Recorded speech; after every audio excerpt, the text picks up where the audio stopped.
Alguma vez já passou pela cabeça como a religião, uma das forças mais poderosas da história, passou a ser estudada não só com os olhos da fé, mas também com os da razão?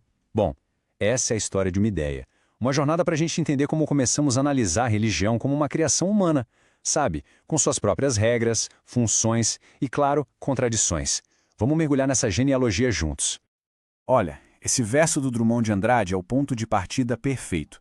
Cruel, misericordioso, duplo. Ele captura de um jeito genial a tensão que existe no coração da experiência religiosa. E é justamente essa dualidade, essa complexidade toda que nos força a ir além da fé e a perguntar: o que de fato está acontecendo aqui? É um convite para uma análise mais profunda. Basicamente, é como se existissem duas lentes para olhar o sagrado. A primeira é a de quem participa, a visão apologética, que busca defender e explicar a fé a partir de dentro. A segunda é a do observador, a visão analítica, que dá um passo para trás e pergunta: para que isso serve? Como essa estrutura foi montada? É essa segunda lente que a gente vai usar hoje para entender a religião como um fenômeno humano. E olha, essa forma de pensar, essa visão de fora, não é de hoje não, viu? As raízes dela são surpreendentemente antigas. Para a gente achar essas raízes, precisamos voltar uns 2.500 anos no tempo, lá para o mundo vibrante da Grécia e de Roma, onde alguns filósofos ousaram fazer as primeiras perguntas, digamos, incômodas sobre os deuses. Pensa só no impacto dessa ideia, dita há mais de 2.500 anos. O Xenófanes está basicamente dizendo que, se os cavalos desenhassem, seus deuses teriam crinas e cascos. É uma inversão total de perspectiva. Não é Deus que nos cria à sua imagem, mas somos nós que criamos os deuses à nossa imagem. Essa foi, sem dúvida, uma das primeiras e mais poderosas críticas já feitas. E essa ideia fundamental do Xenófanes tem nome: antropomorfismo. É aquele nosso impulso, sabe, de dar características humanas ao que não é humano, de projetar o nosso rosto no divino. E esse conceito se tornou a pedra fundamental para toda a análise crítica da religião que viria depois. E o Xenófanes não estava sozinho nessa. Outros pensadores da antiguidade já apontavam para a religião como uma projeção da nossa cultura, uma fonte de medo, ou, como viram o Políbio e o Tito Livio, até uma ferramenta bem sofisticada de controle social. Ou seja, a sementinha das grandes críticas modernas à religião já estava toda plantada lá no mundo antigo. Agora, vamos dar um salto gigantesco no tempo.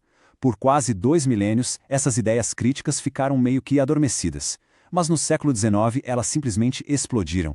Aquelas antigas faíscas gregas se tornaram um verdadeiro incêndio intelectual, que deu origem a teorias que definem como a gente entende a religião até hoje. E aqui a gente tem o Ludwig Feuerbach. Para ele, a religião é um grande ato de projeção.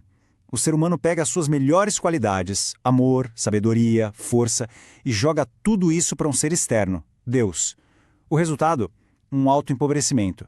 A gente se aliena de nós mesmos, das nossas próprias qualidades.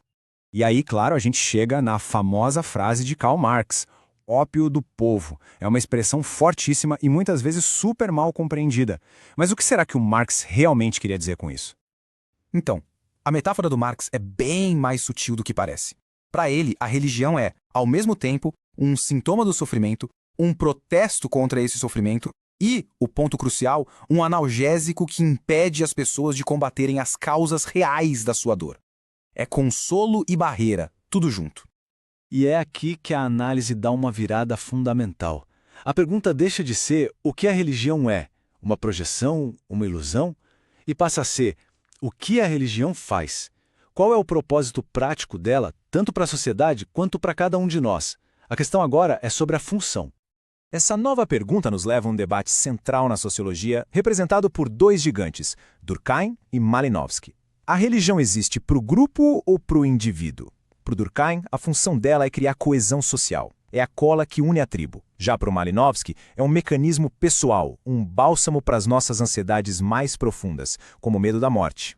A sacada do Durkheim é fascinante. Ele argumenta que aquela força que as pessoas sentem e chamam de sagrada é, na verdade, a força da própria sociedade. Adorar a Deus é, no fundo, adorar o poder do coletivo, a força que nos une e nos torna maiores do que somos sozinhos. No século XX, o foco se aprofunda ainda mais. A análise começa a enxergar a religião não só como projeção ou função, mas como uma teia complexa de símbolos, quase uma linguagem que organiza o mundo, distribui poder e, no fim das contas, dá um sentido para tudo. E é aqui que entra Max Weber. Ele não estava nem um pouco interessado em provar ou refutar a religião. A grande questão dele era outra. Qual foi o papel das ideias religiosas no surgimento de algo tão específico como o capitalismo moderno? Este slide resume a tese mais famosa dele. O Weber argumentou que a ética de trabalho protestante não causou o capitalismo, mas criou o que ele chamou de uma afinidade eletiva. Ou seja, as duas coisas se encaixaram perfeitamente, sabe? Uma mentalidade religiosa focada em disciplina e sucesso como sinal divino acabou abrindo caminho para um sistema econômico inteiro. O século XX foi uma verdadeira explosão de ideias. A análise se ramificou de um jeito incrível. Para o Levi-Strauss, a religião era uma ferramenta para pensar, para classificar o mundo. Para o Peter Berger, era um dossel sagrado, um escudo que nos protege do caos da existência. Já para o Bourdieu, era um campo de batalha pelo poder.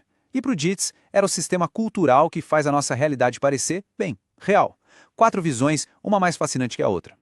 A ideia de poder simbólico do Bourdieu é especialmente poderosa. Ele explica como a religião pode fazer com que estruturas de poder que são sociais e históricas pareçam naturais, eternas, como se sempre tivessem sido assim. Ela legitima a ordem social para quem está por cima e oferece uma compensação para quem está por baixo. E tudo isso nos joga direto no século XXI. Como é que essa longa jornada de ideias nos ajuda a decifrar o presente? Especialmente um presente que, contra todas as previsões, parece estar borbulhando com uma paixão religiosa renovada. E a grande ironia é que o próprio Peter Berger, que antes teorizou sobre a secularização, teve que admitir a realidade. Como ele mesmo disse, o mundo está borbulhando com paixões religiosas. O secularismo não venceu. A religião não desapareceu. Em muitos lugares, ela voltou com ainda mais força. E a relevância dessa análise nunca foi tão grande. Hoje, a religião está no epicentro de debates sobre identidade, de disputas políticas, de conflitos sobre direitos e leis. Para a gente entender as manchetes de hoje, para decifrar o mundo, é indispensável ter essa lente crítica. Atualmente, a análise contemporânea se concentra muito nesses 3 grandes temas. Em um mundo que parece cada vez mais caótico e fragmentado, a religião oferece 2 coisas que são fundamentais: um sentido para a vida e uma identidade sólida, um lugar para pertencer. E claro, tudo isso envolve disputas de poder. E a gente termina com uma pergunta para ficar no ar. Numa era em que a fé demonstra uma vitalidade surpreendente, como é que a análise crítica pode nos ajudar a navegar as complexidades do nosso tempo? A genealogia dessa ideia continua, e o próximo capítulo dela está sendo escrito agora mesmo.